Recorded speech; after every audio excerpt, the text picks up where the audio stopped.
Alright guys, hello and welcome to the 5th episode of the Caps Podcast. Tonight I am your host, Barnaby, and joining me tonight is Derek. Hi. Derek, last week we talked and we were talking about some of our urban legends and stuff in Stevens Point, remember? Yep. I do. Yep, so tonight I got Phathom on the line too. So Phathom, how you doing tonight? Hey, pretty good, man. Good, awesome. So tonight I want to discuss with you both some of the urban legends that we had worked on together, the three of us in Stevens Point. So, so why don't we start out with we'll start out with the Bloody Bride Bridge. I liked it. It was quite interesting about the night, especially that voice that we don't know where it came from. Yeah, well, kind of heard. It was really hard over the water and the oncoming traffic. Yeah, but it was just bodies that be easy to hear without it being an EVP. Yep. So to start out, why don't we go ahead and recap what the Bloody Bride Bridge is? So the Bloody Bride Bridge is an urban legend, and basically an urban legend is a story that is passed on from place to place, and it's the same story except the location and maybe the names are changed to reflect that area. So the Bloody Bride Bridge is basically the same story that you get from a lot of different cities, and this one just happened to be a specific bridge in Stevens Point. And the story goes that a bride on either her wedding night or the day before her wedding or around her wedding was driving along this stretch of road, got into a car crash, and she was killed. And her spirit haunts this section of bridge. So, Phathom, I guess, we were all standing there, and there's a woman's voice that's coming from not the bridge, but kind of like the wooded edge of the water, right? Right. And you guys had heard it before I did. I think it was like the third time that I finally actually heard it. Yep. Yeah, and it seemed like it was saying something specific. But like I said, with the water, I mean, that was not a, like quiet little river at all. So it was really hard to make out. And, so, I mean, but it was loud enough to be heard over the water. So that's, something to point out. But, just what it was saying was completely lost to the background noise, with the rocks and everything. And I think when you went underneath there, you could really see all the rocks, the weathered debris, the fallen trees and stuff, and you can really understand why, any words would be hard to be made out. Yeah, there's actually like two sections of that bridge. One is like a guardrailed area, and then the other area is actually goes over like a dam or a lock that's there. And we ended up standing closer to the guardrailed section because it was quieter and you couldn't really hear anything because of the rushing water at the dam area. But I just think the bridge was just interesting in a way and just unique. Yeah, again, it was the one of the other things about this was there was supposed to be, if you parked your car on this bridge, that the bride would appear in the back seat of your car.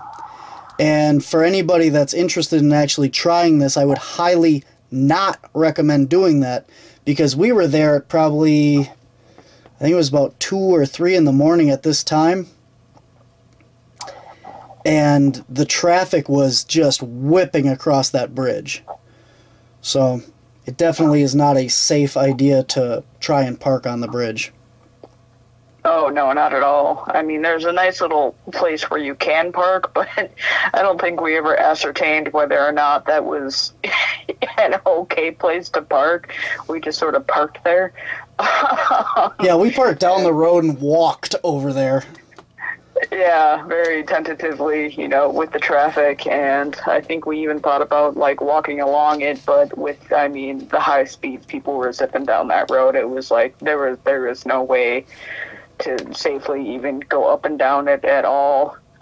So, yeah, so, I mean, I don't know if we were supposed to park there, maybe not. I mean, it looked like there was maybe, like, a park. Yeah, that was like a little park, but it was closed. We parked at the edge of the barricade that was there. It was, like, closed for the night or whatever, but we just parked on the outside edge of it. But there is a parking lot. The bridge, though, like, where that little tunnel was, to get to your side. Remember correctly? There is a park. I mean, the underneath part that we walked through, that, I guess, that's what led to the park. I mean, for obvious safety reasons. Mm-hmm. Yeah, so you didn't cross on the road itself. There was a tunnel underneath it.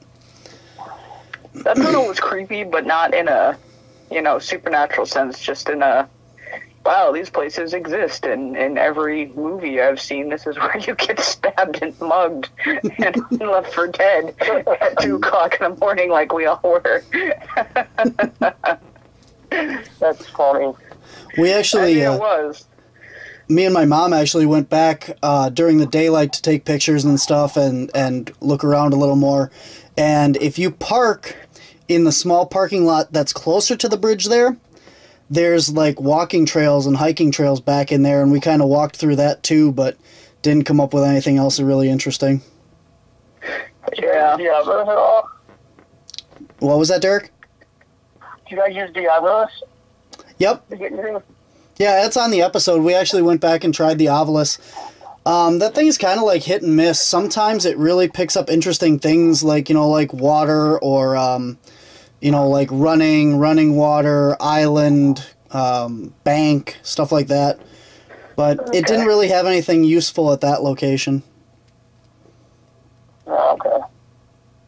And that's the problem with lore too, you know, especially local lore, you know, like it's passed down from generation to generation. Things get twisted, locations get misinterpreted, you know, and like I said, I think we discussed in the car ride, you know, that's kind of the fun part and also the frustrating part with any piece of lore is that, you know, because of the word of mouth, that's what makes it hard and interesting, and that's the mystery behind it, is trying to find these places and find the real places and dig up the mystery behind the mystery, and sometimes you find something completely different, and sometimes, you know, I think with other locations, I think it brings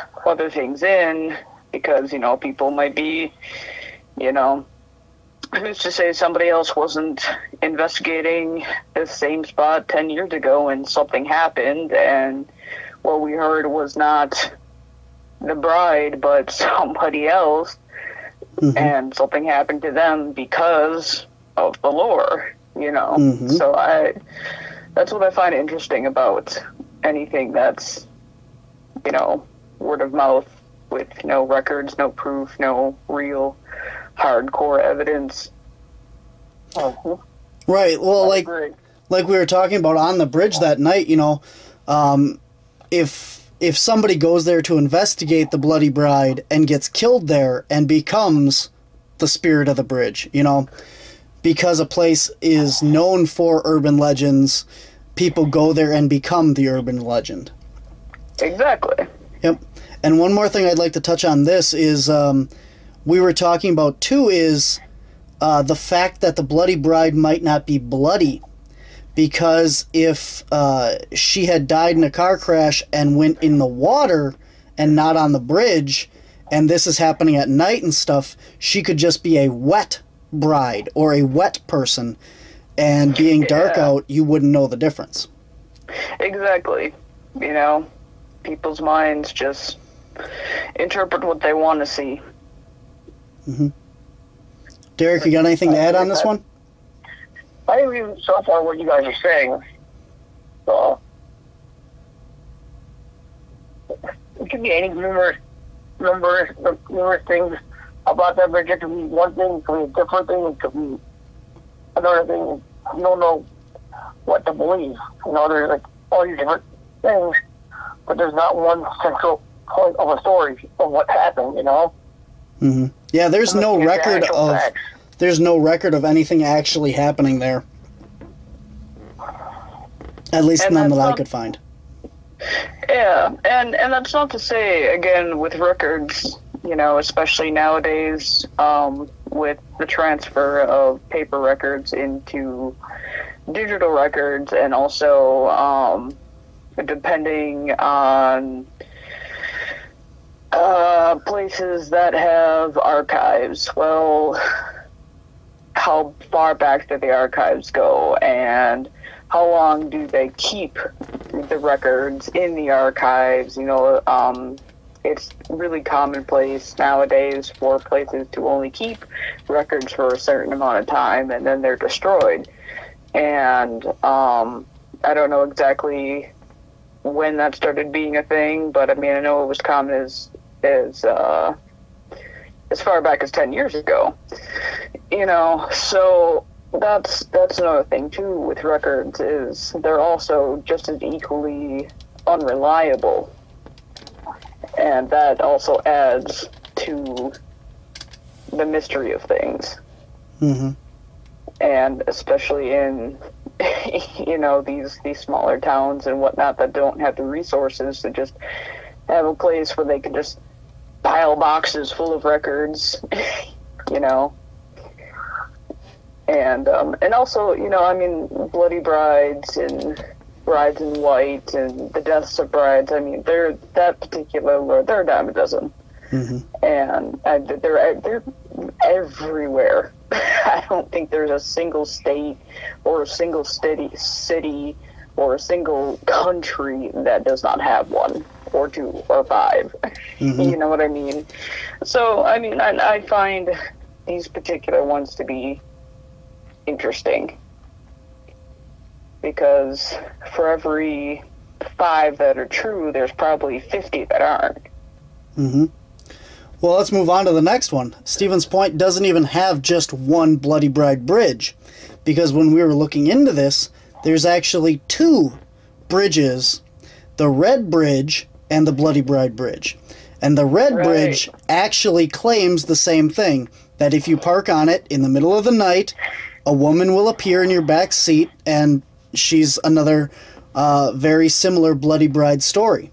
But when we were interviewing some witnesses and stuff, we interviewed a fisherman that saw what he said was like a man carrying a lantern walking up the road towards this bridge when they were out there fishing one night. So yeah, that was very interesting. Yeah, so I mean, like, this guy is at this Bloody Bride Bridge, but instead of seeing the Bloody Bride, he's actually seeing this phantom carrying a lantern. And he said that and we went out there and investigated this, so, you know, there is one house at the end of this road, but it is quite a ways down there yet. And that's about the only house on this entire stretch of road. It's a dead-end road, goes back to this guy's house. There's like a little park and a picnic area and a boat launch and stuff there, and then this bridge that's painted red. So, Derek, you want to tell us what the scariest thing on that bridge was? A big spider. Oh, that spider was beautiful, man. That was... I know it was beautiful, but that thing scared the snot out of me. I wasn't expecting it to be that big. I thought it was fake. At first I looked at it, I'm like, okay, I thought, oh, no, spider rings. I wanted to get closer and he moved its leg, and that's when I jump back a bit. 'Cause I don't know what kind of spider it was. I don't know if it was going to jump on you and bite you or whatnot. It felt terrible leaving it out in the cold like that. It was a nice big female, but I did not have the tank facilities to like take it home and like take care of it. That thing was like the size of the bottom of a pop can. It was that big. There's pictures of it on the episode. What's that? That's the biggest spider I've ever seen in Wisconsin. I would have to agree with you. I've seen some big-bodied spiders, but that was probably the biggest diameter spider I think I've ever seen. I think it was a big mother trucker. Yeah, it was a nice big female. Mm-hmm.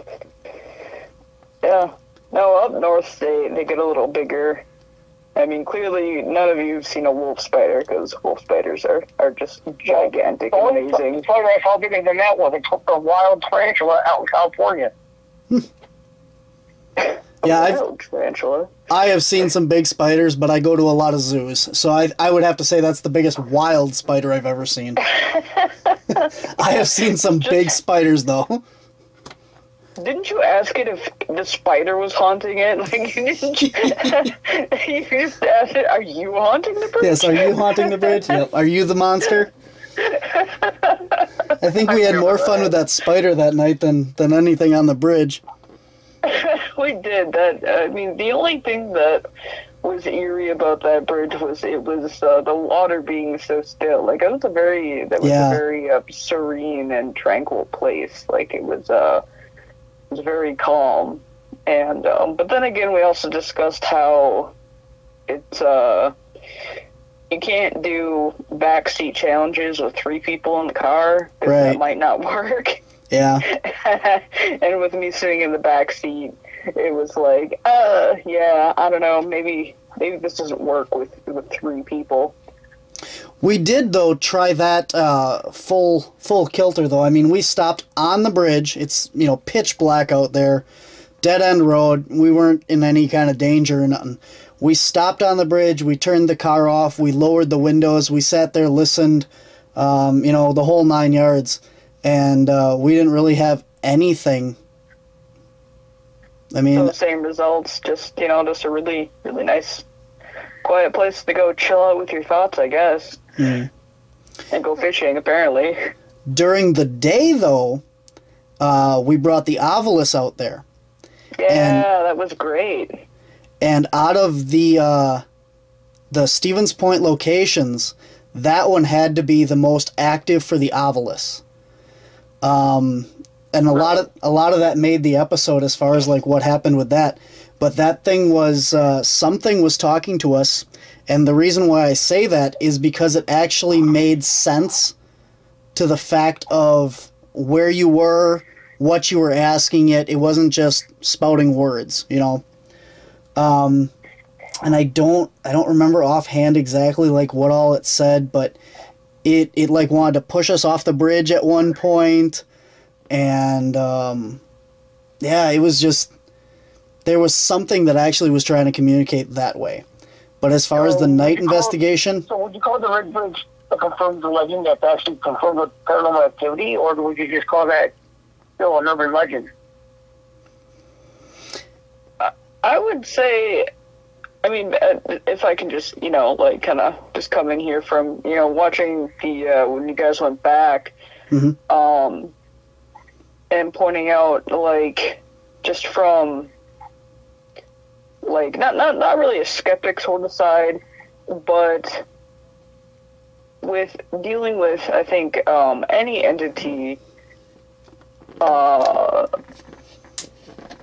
say that it's not what you think it is, but it's something else, and it simply just knows why people come there. Yeah. Now that I'm thinking about more, I would tend to agree with that, because when we asked it, are you the bride, it said wrong history. I remember that. Yeah, and it went on to its own kind of thing. Well, what are you? And I don't remember if it's in there or not, but it says it lives on the island out there. Huh. There was an island that you could see, not a big island, I mean, like, it was like 3 trees on a pile of dirt in the middle of the water. But it said something like, are you here? And it's like on the bridge. and, you know, like, where do you live? And it said the island, and yeah, it was, but I don't think it was the bride. So. That could be any number of things that could say that. Yeah. Well, who's got a canoe? We should check out that island. We should have asked the people that were there, hey, can we borrow this for a minute? They seem to be having trouble getting that thing in the water, though. They were trying to launch that thing for about a half hour while we were there. I mean, that's why I don't like, that's why I don't trust anything with a motor when it comes to, like, paranormal stuff. It's just like, nope, we can't self-propel ourselves there and back. I'm not going in it. It didn't even have a motor. It was just like a canoe. They were just trying to launch it off the trailer.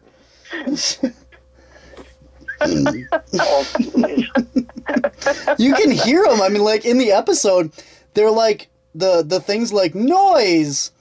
And they were over there just banging away on this thing, trying to get it in the water, and then it's like, shh!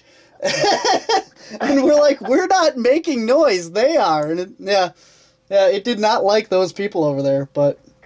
Well, okay, so, let's back this train up a little bit. Back to the first Bloody Bride Bridge. In our opinions, one at a time, what do you think? Do you think it was haunted, Derek? To me, I think it could be, but then again, it's probably just, for me, I think it's just a legend that had to have the proof come along with it when someone does have legit proof. And now I'm just sticking with the legend. Sounds good. Phathom? Yeah, I definitely feel like it's just a fun legend that, you know, people tell each other and teens go out and do whatever they do. No, my teenage years are long gone, so I don't know what teens do now. Sit on their phones, mostly. Do they even go urban hunting anymore? They don't go outside. I personally would say, aside from the weird voice that came, having walked those trails, there's nothing back there. There's no houses, no nothing. It's woods and trail.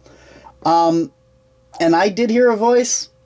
I don't think the bridge is haunted, but there could be something out in the woods. That would be my thought. I don't think it's a Bloody Bride, though. Or in the water. I mean, just because... Yeah. I mean, I'm just going to throw that out there. I mean, like, stuff sinks to the bottom, man, and we don't know what it is. I'm just going to throw out there that bodies of water can be haunted. Mm-hmm. Yeah, but what I always was told is that water is like a good conduit for paranormal activity to act up. Mm-hmm. Well, yeah, it is. So, I mean, that's why, you know, like, let me just kind of go off topic here and throw out that, like, Lake Superior has a lot of phantom sightings, like, in and on the water from people who go out there because of the very rumored and very real fact that okay, well, the rumor is that if you're going to dispose of a body, it goes to Lake Superior because, and the scientific fact that because of the temperature, because of the glacier at the bottom, the bacteria required to decompose a body doesn't occur, so bodies just sink. They just sink to the bottom. And so, I mean, if we go back to, I don't know, let's say Al Capone, you know, his goons throwing, this is just a ridiculous, you know, kind of theory. If he was throwing bodies in there and other people were doing it back in the old mobster times and stuff, I mean, think about how much that would cause that lake to be ridiculously haunted. And the water being a conduit, the ice being a conduit, you know, and all sorts of stuff. So, now getting back to the bridge and water in general, yeah. So, since we heard it by the water, and with there being nothing in the woods, no houses, no whatever, it could just be the water itself, or something happened in the water, we don't know. Mm-hmm. So, that's just my 2 cents on there. All right, well, moving on to the Red Bridge then. Derek, how do you feel about that one? That one, I think, does have what you said about the owls getting all those words and everything on it. I think it's possible it could be haunted if we just looked at it into it further, maybe, and did a little bit more, like, investigating stuff with it and see if we can get something to come out more instead of just blabbing words or whatnot. Just see if we can get an actual thing happen. I think it could be haunted. If we stayed there a little bit longer than usual, we probably would have got something. We're just patient. So, to me, I think when I was there, it felt like it really eerie and a big deal haunted to me. Mm-hmm. From the way I felt. Phathom? I mean, based on the new evidence, I feel a little bit the same way. Like, mayhaps it's not necessarily the lore we were looking for, Mm-hmm. but with the new evidence, mayhaps there is something going on that doesn't necessarily have to do with the bridge itself, but perhaps that island or the surrounding area, how we would access that. To look into it, I'm not sure, but maybe there is something else going on that just doesn't fit what we know to be the known lore of the area. So it's a little half and half there. I think the consensus then is pretty much that there could be something there, but it's not a bloody bride. Definitely not. I don't believe at all that there's any kind of traumatic case of these poor dying brides on their way to, go be wed and... Well, let's just look at the fact that this is a dead-end road. Where was this bride going if she died there? Well, yeah, exactly. It's not just like a forest popped up in the last, 100 years or so. But the other one... The apparition that the guy saw with the lantern, that could, I don't know, it could be maybe a farmer looking for a loved one that he's missing, that died or something. I don't know. Mm-hmm. Or ran away or something. But yeah, I do agree with the point of, like, where were they going or coming from, or, but again, I do think that is an interesting point. Where are they off to? Mm-hmm. to go have a party in the woods? I think any time that you're out in the pitch black, surrounded by woods and water and stuff, if you let your imagination get away from you, you could almost, see anything or hear anything. And I think that might add to it too, because I'll admit it was really creepy out there, but I think that was more of the fact for me that it was just pitch black. There's no light. So,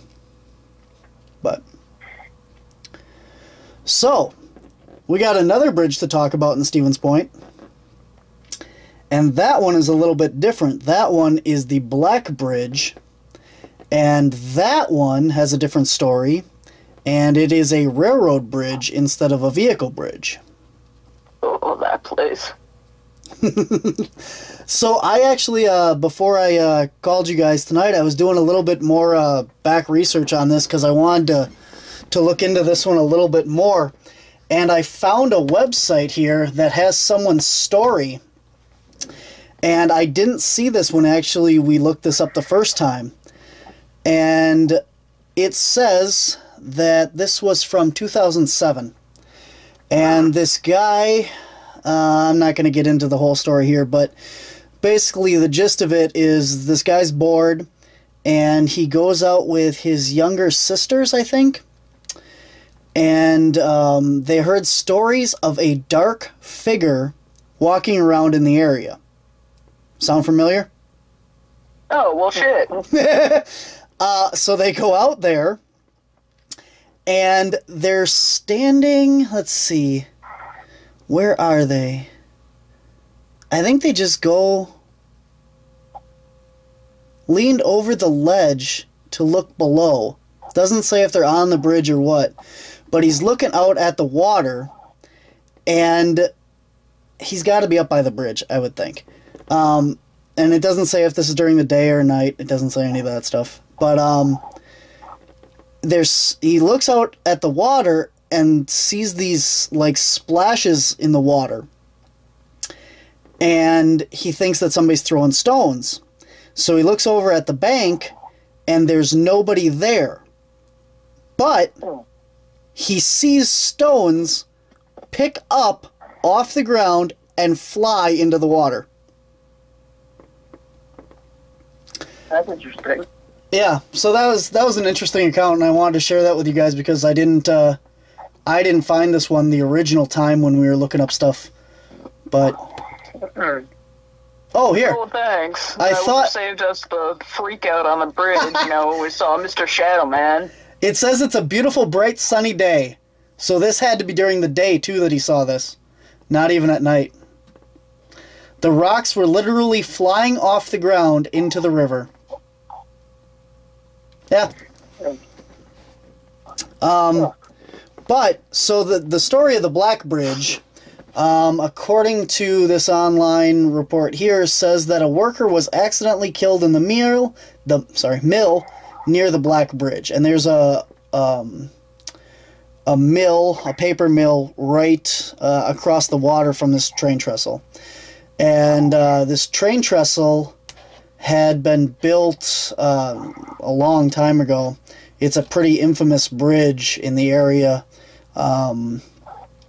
So it itself has quite a long history. But, so this is for people listening, this is a very active bridge. During the 2 times, the day and night that we were there, there was probably a train crossing it every half hour, I would say. So if you're... What's up? Something like that. I had to keep an eye on the train for us. Yeah. We had to get off twice, didn't we? Yeah, yeah. So. And, again, for the record, when you're watching the episode... The train came, we felt like something hit the bridge, and you were doing that therapeutic knock, and then we got the response to that, which was weird. Yep, let's back up a little bit first, though, Derek. For those watching, we didn't really go deep onto this bridge. We were only probably maybe like 10 to 20 feet in, and Derek didn't even go on the bridge. He stayed on the far end, or the near end, I guess, and kind of kept an eye on the train signal for us, so we kept a really tight eye on when the train was coming, because you could tell because of the signal and stuff. And so if anybody does want to go out and investigate this, please don't go out on the bridge. You do not need to go on the bridge to experience stuff. You can stand at the end of it if you're going to go out there and take a look at it. Please be safe. Yeah, for real. And don't...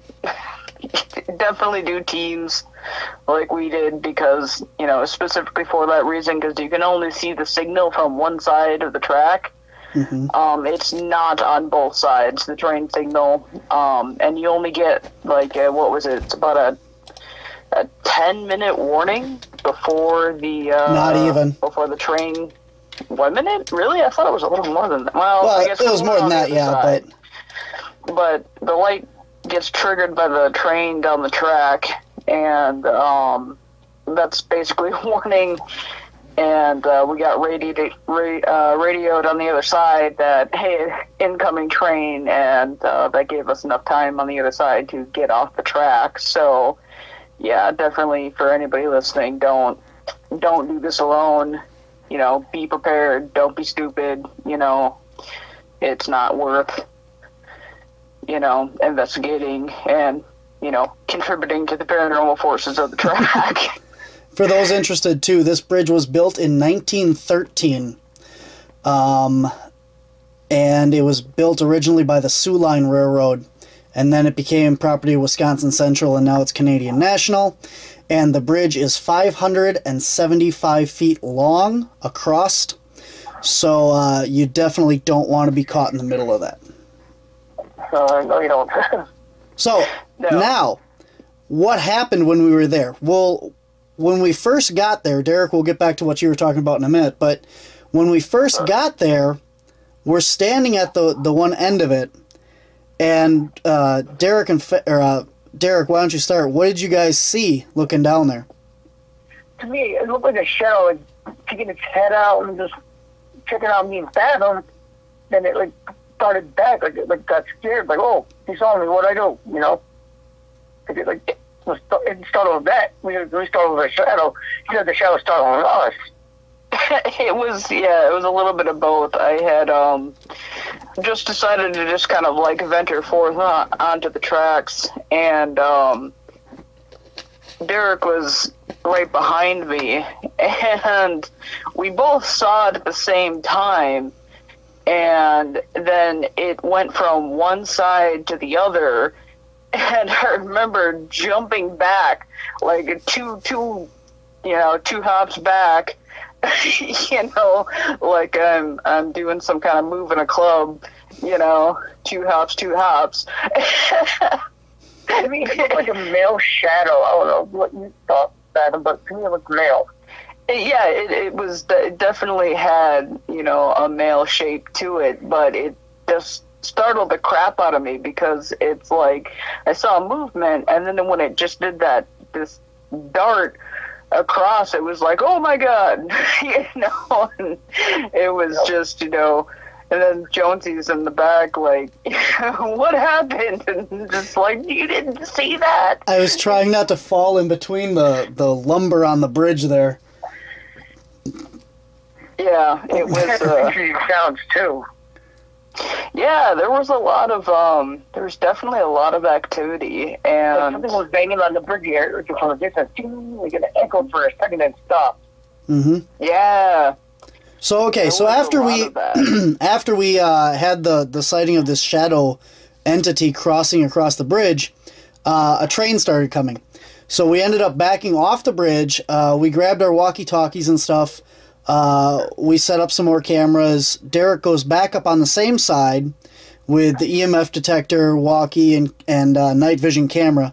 And me and Phathom drive down the city, crossed another bridge, around the other side of town, to the other side of the river to go to the other side of this bridge, so that we can have eyes at both ends. And when we get over there, excuse me, when we get over there, I heard like voices coming from down by the water or something. Okay. I think you even called on the walkie too that you had picked up something down there, Derek. Well, I picked up right when you go into the bridge on one little hard track. I had my keys away from the walkie and everything, and I asked if anything was here. And my thing fluctuated and gave me 2 blinks for a confirmation of the word yes. Then I asked I said, "Are you male?" Nothing. Then it came out. I said, "Female," and it did the same thing. Because I got a female energy that was right by me out of clear blue. I don't know why it got there, but I was nowhere near any tripwire or anything on that bridge to cause it to fluctuate either. Yeah, and on the video, I look way closer to Jonesy than I actually am. I went further out on that side than I was on the other side, and at a couple points, looking straight down into the pitch black, and having Derek shine his light and then, you know, have his light off, because I think that was causing some interference with the cameras. I wasn't sure because I didn't have any recording equipment on me. I usually don't. But I could see, I don't know if it was the same figure, but I could see other things down at his end. And I remember telling you that, Derek, like, I don't mean to alarm you, but you've got some things down there by you. That's in the episode. Okay. You know, like, I got a feeling of a female that got killed on that track by where I was standing. There was pushback on both sides, and it wasn't malevolent. Like, and the entire time we were there, nothing was, you know, nothing was pissed off. Nothing was, you know, like, get out of here. Nothing was, like, you know, trying to drag us onto the tracks, you know, or hold us to the bars or do anything like that. It was there was a lot of sorrow and a lot of, please get out of here. Kind of like a warning. Pushback. What? Like a warning? Yeah, especially on the other side. And, well, like, before I get into that, though, the knock test. Yes. That was, by far, that was intense. Yep, so... thought we would have gotten a response. The shave and a haircut, you know, and then something knocks back.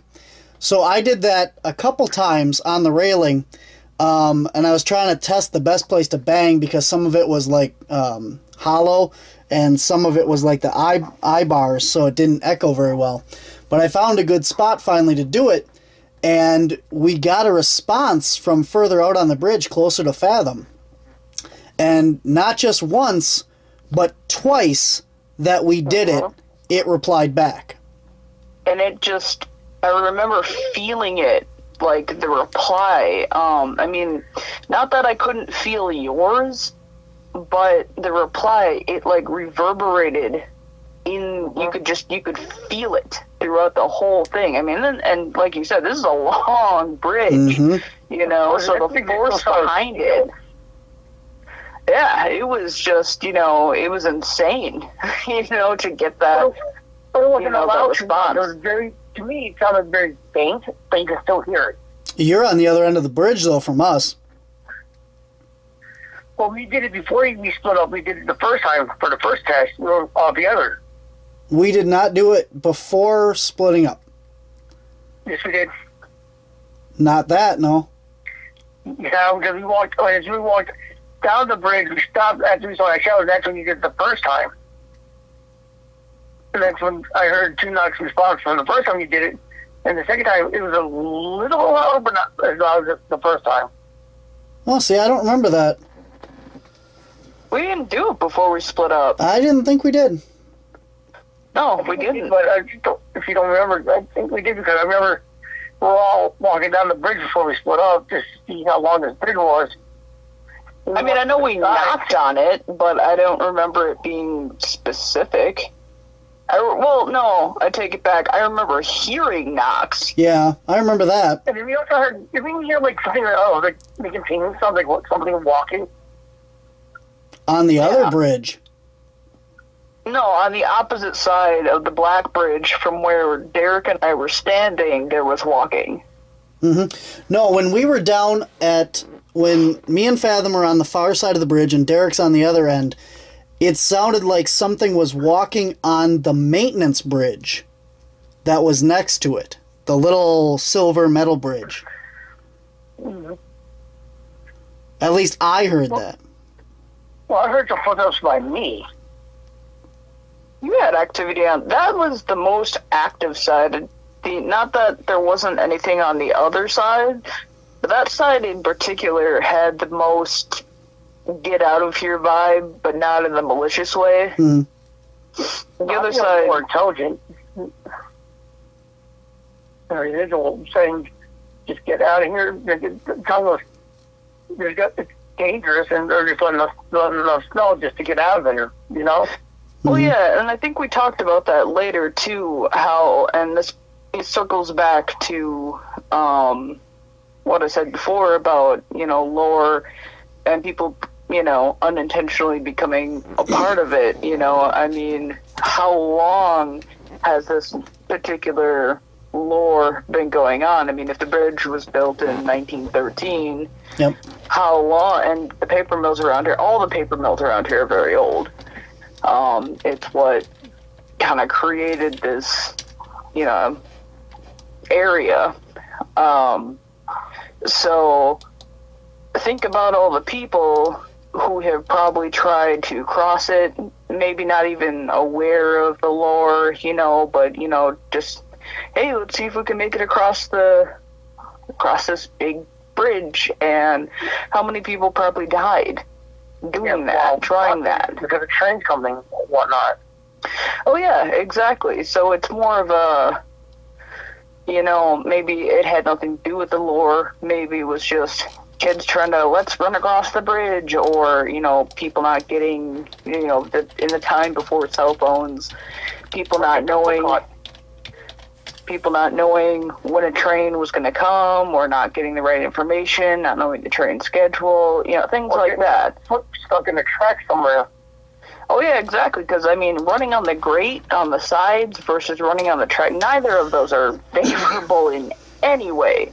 I mean, you know, I couldn't bring myself to walk down the middle of the track because the wood gaps were so huge, but then you're walking on this grate, and that's not, you know, I don't know anybody who could do that. Just, you know, because the way it felt. Excuse me. So, you know, who knows how much buildup is there, and who knows who's stuck around to be like, you know, get out of here. We don't want to, you know, it's already crowded. We don't need any more people. Yeah. It was definitely an interesting place, and I would definitely go back with some carabiner equipment so I can actually go further out. When a train comes, I'll just carabine myself to the outside of the bridge. And we're just kidding about that. We wouldn't do that. But anyway. We don't recommend stuff like that, people. We do not endorse the carabining from the outside of any in-use bridge structure or non-in-use. Anyway, I just did a Google search. I was looking for any like public records of deaths or anything on this bridge, and I can't find nothing either. As far as any official people that have been killed on it, so. Then again, that goes to, you know, how old it is and archival stuff. Oh, yeah, definitely. I mean, you're going back to 1903, and actually, according to the one website I just read, it was built in 1909 and just refurbished in 1913.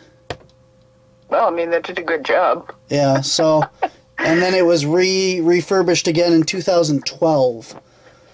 So, I mean, it's really up to code. Wow. Okay.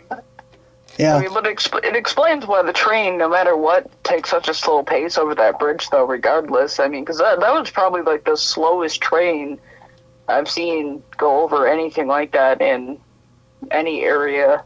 Well, it's going through city limits, though, too, so it's got to go slower, but... trains around this area don't go that slow. Sheesh.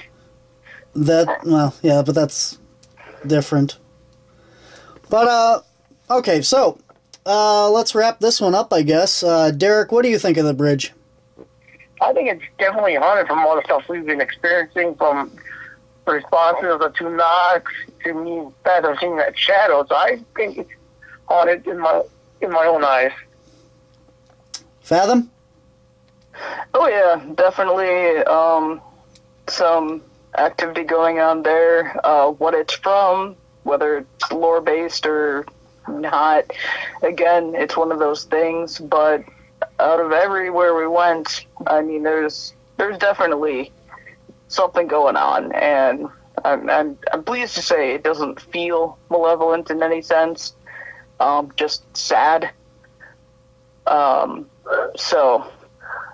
Definitely a place to go check out, you know, in a team, and be safe.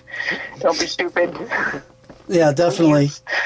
Please don't be dumb.